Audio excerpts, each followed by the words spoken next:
Hello everyone, and welcome back to another Scratch tutorial. Today, I'll be showing you how to access the Scratch 4.0 features early. Let's get into it. The first thing you're going to want to do is to leave the Scratch website entirely. So go ahead and open up a new tab, go to lab.scratch.mit.edu, and then you'll get to this page. So on this page, you'll see three options: face sensing, animated text, and new block colors. So these are all features that will probably be added in a future Scratch update, and you can access them all right here. This one, as a matter of fact, new block colors, if we go back to Scratch, we'll see here that it will be coming tomorrow. So that's a new update to look forward to. It's not really much, it's just some accessibility things, but it's interesting. You can watch this video if you're curious.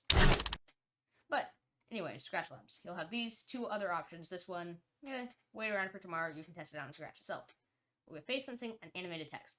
I'm going to start with animated text for today, just because, well, I don't have a camera right now. My web camera isn't working. So, animated text. If you click on it, you'll get to this. It'll tell you all these things you can do with it, like rainbow block, text fonts, and all these starter projects. We don't want any of these. They're kind of bad. So just click try it out, and you'll get to this page. So, on this page, you'll see on the left, it automatically puts you in this tab. All the other tabs, they're the same. Don't worry about them. This is what we're focusing on. So it has all these options. First one, show text. What this says, when you click on it, it just displays text right there.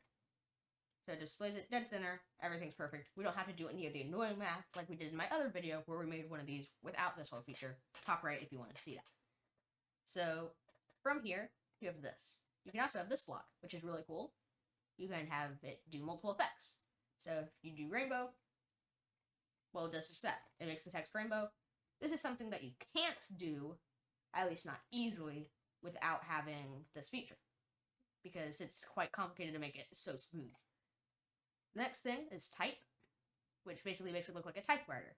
And if you want to type things yourself, again, top right, shameless plug. Zoom, it zooms in slowly. It's very shaky because of how Scratch works, but it does that. And then show sprite just shows the cat again. We get rid of all these to clear up some space. We have the font. We can choose all these different fonts, and you can also choose a random one.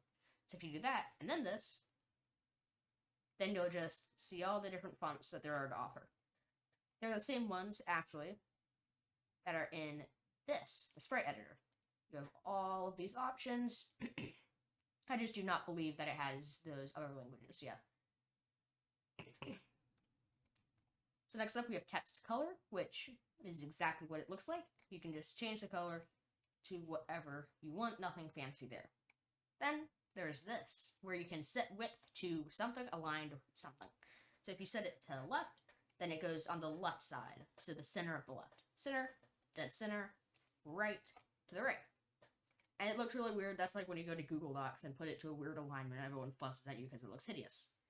So yeah, that's this feature. If you want to see me make a project going more in depth on all these features and showing you uses for them, please let me know. But anyway, thank you guys for watching, and I'll see you next time.